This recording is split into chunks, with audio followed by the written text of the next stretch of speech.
Hello student, myself Digeshri Devangan, guest lecturer Commerce Department Government GSG PG College Balod. मेरा subject है business economics, unit है third, topic है price practice. मूल्य निर्धारण व्यावहारिकता। चलिए स्टार्ट करते हैं। मूल्य निर्धारण करना किसी फर्म का एक महत्वपूर्ण कार्य है। मूल्य फर्म की आय, उसके बाजार विस्तार के उद्देश्यों, प्रतियोगिता, लागत आदि को ध्यान में रखकर निश्चित किया जाता है। अधिक मूल्य निर्धारण द्वारा बाजार छीनने का हमेशा क्या रहता है? भय रहता है। ठीक है, तो मूल्य निर्धारण एक कठिन कार्य होते हुए भी इसका कोई सरल तरीका नहीं है। मूल्य निर्धारण के आर्थिक सिद्धांत व व्यावहारिक मूल्य निर्धारण में जो है पर्याप्त अंतर है। यह अंतर तब और व्यापक हो जाता है जब हम वास्तव में व्यावहारिक मूल्य निर्धारण की विधि का गहन अध्ययन करते हैं। सामान्यतः मूल्य निर्धारण की समस्या को दो भागों में बांटा गया है। पहला है निर्देशात्मक दृष्टिकोण और दूसरा है वर्णनात्मक दृष्टिकोण। ठीक है, तो पहला है निर्देशात्मक दृष्टिकोण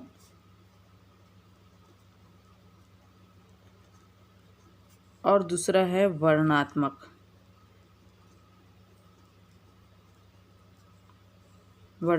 दृष्टिकोण।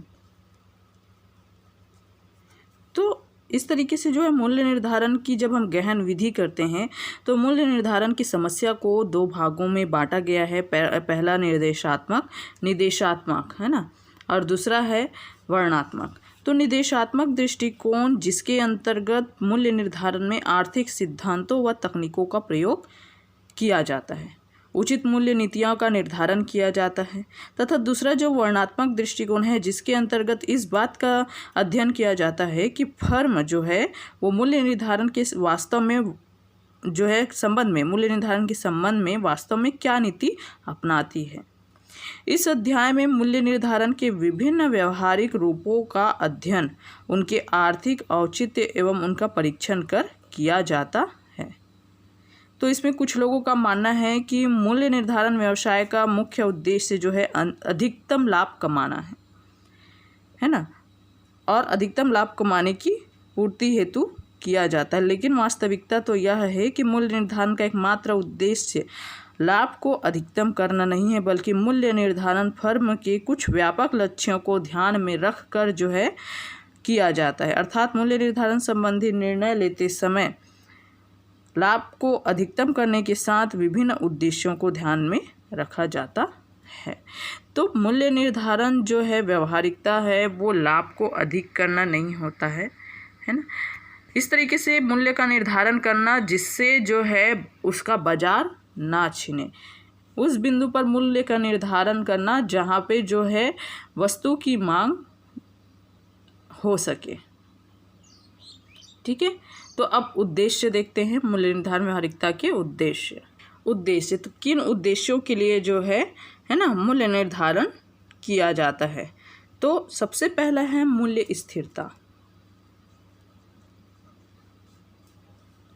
मूल्य स्थिरता पहला है मूल्य स्थिरता। ठीक है, तो क्या होता है मूल्य स्थिरता? Price stability. तो मूल्य नीति निर्धारण में मूल्य स्थिरता एक महत्वपूर्ण जो है मुख्य उद्देश्य होता है। इस नीति के अंतर्गत फर्म अपने मूल्यों को एक निर्धारित सीमा के अंतर्गत रखने का प्रयास करती है, चाहे वस्तु की मांग में कोई परिवर्तन हो या वस्तु के मूल्य में परिवर्तन हो जाए। एक बड़े पैमाने की फर्म उचित लाभ कमाने के उपरांत भी अपने मूल्यों को बढ़ाने के पक्ष में नहीं रहता, क्योंकि मूल्य में निरंतर परिवर्तन द्वारा उसके बाजार की स्थिति में परिवर्तन हो सकता है व साथ ही ख्याति पर विपरीत प्रभाव पड़ सकता है। लगातार मूल्य परिवर्तन न केवल महंगा व्यवहार है अपितु मूल्य वृद्धि को उचित ठहराना भी एक मुश्किल कार्य है। मूल्य परिवर्तन भावी नियोजन के लिए व व्यवसाय की प्रगति में बाधक होता है। जहाँ तक सामान्य अवधारणा है कि जब मांग में भारी वृद्धि होती है तो उत्पादन को बढ़ाना चाहिए और मूल्य को क्या करना चाहिए? स्थिर रखना चाहिए। इसके विपरीत जब मांग में कमी हो तो उत्पादन में कमी लाना चाहिए और मांग को बढ़ाने का प्रयास किया जाना चाहिए, ना कि मूल्य में कोई परिवर्तन किया जाना चाहिए। अतः फर्म को अपनी मूल्य निर्धारण की नीति दीर्घकालीन लागत एवं उत्पादकता पर आधारित करनी चाहिए। अल्पकाल में मूल्यों में परिवर्तन करना जो है लाभदायक नहीं होता है। तो ये तो हो गया मूल्य स्थिरता। अब है दूसरा है बाजार भाग पर नियंत्रण। दूसरा है बाजार भाग पर नियंत्रण।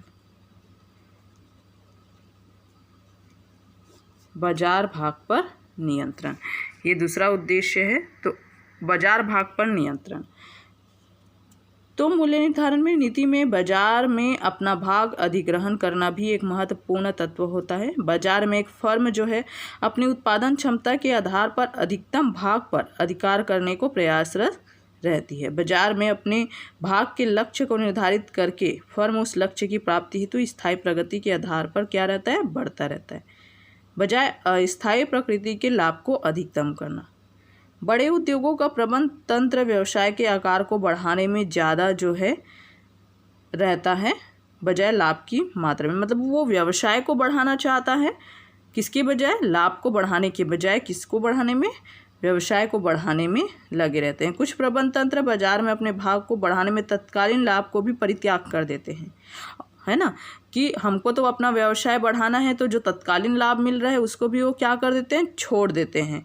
और जो है घबराते नहीं कि उनको कितना लाभ हो, मतलब कितना जो है हानि हो रहा है या लाभ का परित्याग करना पड़ रहा है, क्योंकि उनके विचार में बाजार पर आधिक्य करना लाभ कमाने से भी अधिक महत्वपूर्ण क्रिया है।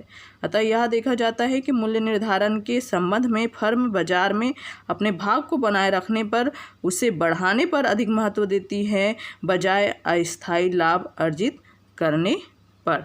तो ये है बाजार का जो है भाग पर नियंत्रण करना, जो है उसका किसका उद्देश्य होता है, मूल्य निर्धारण व्यवहारिकता का जो है उद्देश्य होता है। वो लाभ को नहीं देखते हैं कि करंट में उसको इतना लाभ हो रहा है, बल्कि अगर उसमें उसके पास दो सिचुएशन है, एक तो लाभ मिल रहा है या तो व्यवसाय बढ़ रहा है, तो वो लाभ को छोड़ देता है और अपने जो है व्यवसाय को क्या करता है, बढ़ाता है। ठीक है।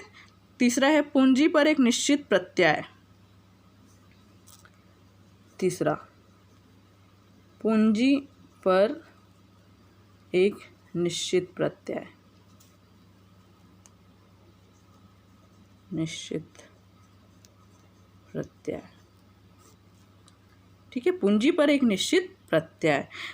तो विनियोजित पूंजी पर एक निश्चित दर से प्रत्यय अर्जित करना चाहिए, है ना। विनियोजित पूंजी पर एक निश्चित दर से प्रत्यय अर्जित करना फर्म के लिए मूल्य निर्धारण का एक दीर्घकालीन उद्देश्य है कि कितना जो है हम विनियोजित पूंजी पर जो है रिटर्न अर्जित कर सके। वे फर्म जो इस उद्देश्य का पालन करती है, वे अपना मूल्य निर्धारण इस आशय से करती है ताकि वे एक निश्चित दर से विनियोजित पूंजी पर क्या कर सके, लाभ कमा सके। लाभ की दर व्यक्तिगत फर्म के लिए अलग अलग हो सकती है। यह लाभ की दर लाभ पूंजी विनियोग के नियोजन व पूंजीगत बजटिंग के लिए आवश्यक होती है। नेक्स्ट चौथा है प्रतियोगिता का सामना करना।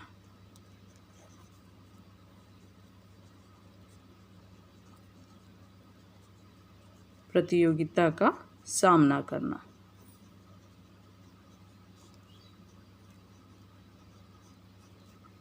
प्रतियोगिता का सामना करना, तो मूल्य निर्धारण का एक उद्देश्य प्रतियोगिता का सामना करना भी होता है। कुछ फर्में इस उद्देश्य हेतु अपने मूल्य नीति में इस प्रकार समायोजन करती है जिससे विभिन्न प्रतियोगी दशाओं में मूल्य निर्धारण कर उनका सामना किया जा सके। कुछ फर्में प्रतियोगिता का सामना करने के लिए अपने प्रतिद्वंदियों के बराबर मूल्य रखकर उसका सामना व उसके द्वारा अपना व्यापार बढ़ाना चाहते हैं, परंतु व्यावहारिक दशा में यह पाया जाता है कि कई फर्म प्रतियोगिता का सामना करने के बजाय अपने मूल्यों में कमी कर अपनी प्रतिद्वंदियों की दशा को बिगाड़ने में लगे रहते हैं। अतः मूल्य निर्धारण इस प्रकार किया जाए ताकि प्रतियोगिता का सामना किया जाए, ना कि उसे हटाया जाए, है ना। ताकि जो है मूल्य इस प्रकार हम निर्धारित रखें कि हम प्रतियोगिता का सामना कर सके, ना कि हम किसी को जो है उस बाज़ार से हटा दें। क्योंकि अगर हम मूल्य कम करेंगे, है ना, तो हमारी ही हानि होगी, है ना। तो इसलिए जो है हमें सामने वाला क्या रेट रख रहा है, ताकि हम भी उसी प्रकार का जो है मूल्य निर्धारण करें, ताकि हमको नुकसान ना हो और हमारा जो है बाजार वहाँ पे बना रहे। तो ये प्रतियोगिता का सामना करना। 5वां है नैतिक मूल्य का निर्धारण।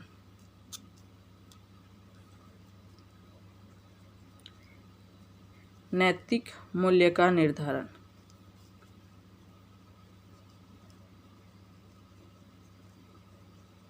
नैतिक मूल्य का निर्धारण तो वे फर्म जो जनता में अपनी छवि को बनाए रखना चाहती है, वे अपने मूल्य निर्धारण में नीति में, है ना, मूल्य निर्धारण नीति में नैतिकता मूल्यों का भी ध्यान रखता है। इस कारण कई फर्में उद्देश्यों में परिवर्तन करते हुए लाभ को अधिकतम करने के बजाय कर्मचारी, विनियोगकर्ताओं, पूर्तिकर्ताओं, लेनदार, सरकार व आम जनता से मधुर संबंध एवं व्यवहार बनाए रखने का अधिक प्रयास करती है। इन फर्मों के द्वारा निर्धारित किया गया मूल्य कुछ हद तक नैतिक मूल्य पर आधारित होता है। उचित पूंजी पर प्रत्याय दर पर निर्धारित किया जाता है। प्रायः इस तरह के मूल्य का निर्धारण सरकार द्वारा समन्वय स्थापित कर आर्थिक एवं सामाजिक उद्देश्यों की पूर्ति के लिए किया जाता है। इस तरह की संस्था का उद्देश्य लाभ अर्जित करना तो होता है, लेकिन जो है नैतिक मूल्यों के त्याग द्वारा नहीं। इसका उद्देश्य उचित मूल्य निर्धारण कर ग्राहकों की सेवा करना है, न कि उनके ऊपर अनुचित दबाव डालना। तो मूल्य निर्धारण के उपरोक्त उद्देश्यों के अलावा अन्य कुछ उद्देश्य हैं जो मूल्य निर्धारण के समय ध्यान में रखे जाते हैं, जैसे नए उत्पादन को लाना, प्लांट की क्षमता को स्थायी तौर पर बनाए रखना, तरलता की स्थिति को बनाए रखना, है ना, फिर संपूर्ण वस्तु श्रृंखला के लिए अधिकतम लाभ कमाना आदि। तो मूल्य निर्धारण की जो नीति है ना, तो मूल्य निर्धारण नीतियों के अंतर्गत यह तो तय है कि एकल मूल्य का लक्ष्य एक अपवाद है, ना कि कोई नियम।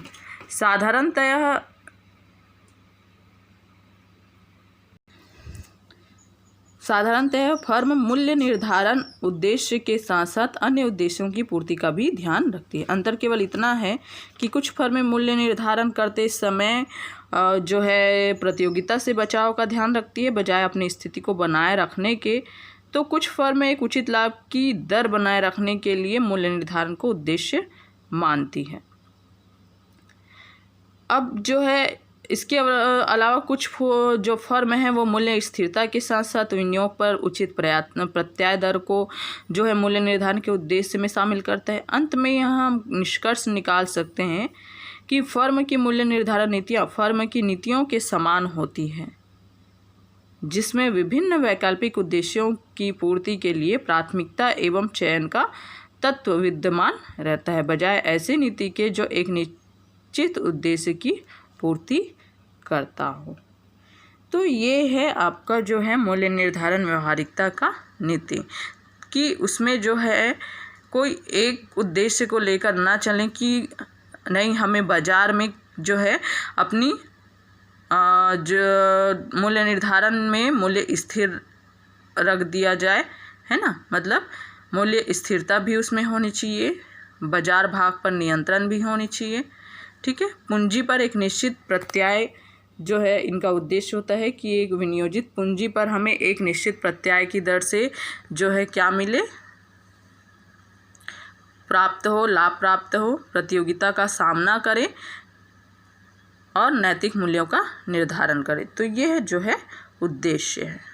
चलिए अब हम डिस्कशन करते हैं मूल्य निर्धारण की एक क्रमानुगत प्रणाली, ठीक है। तो मूल्य निर्धारण समस्या के समाधान में समस्याओं के वर्गीकरण के अतिरिक्त मूल्य उद्देश्य, मूल्य सिद्धांत, मूल्य शोध तथा मूल्य नीति के निर्माण की जो है स्पष्ट धाराओं से भी सहायता मिलती है।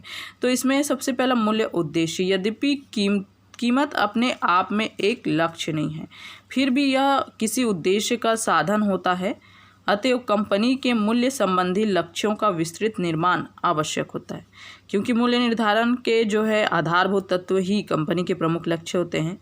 सबसे बड़ा लक्ष्य बचने का होता है। अधिकांश फर्में वस्तु श्रृंखला संगठन और श्रमिक वर्ग में भी यदि आवश्यक हुआ तो अपने अस्तित्व को बचाने के लिए सभी प्रकार की कठिनाइयां सह लेती है, लेकिन किसी अत्यधिक जो है विशिष्ट स्तर पर कंपनी के लक्ष्य, विकास दर और जो है बाजार अंश, नियंत्रण, स्वामित्व, मुद्रा तथा अन्य स्वतंत्र क्रियाओं से संबद्ध होते हैं। ठीक है। दूसरा है मूल्य सिद्धांत। तो आर्थिक सिद्धांत का जो मुख्य प्रयोग है व्यवहारिक मूल्य निर्धारण में सहायक होता है। पहले मांग, फिर प्रतिस्पर्धा तथा लागत के विश्लेषण में जो है इसका उपयोग होता है, जो कि प्रत्येक आकार के मूल्य निर्धारण की समस्या के लिए जरूरी है। अगर दूसरे शब्दों में कहें तो उन धारणाओं के मात्रात्मक अनुमान को जानने के लिए शोध योजना तैयार किया जाता है।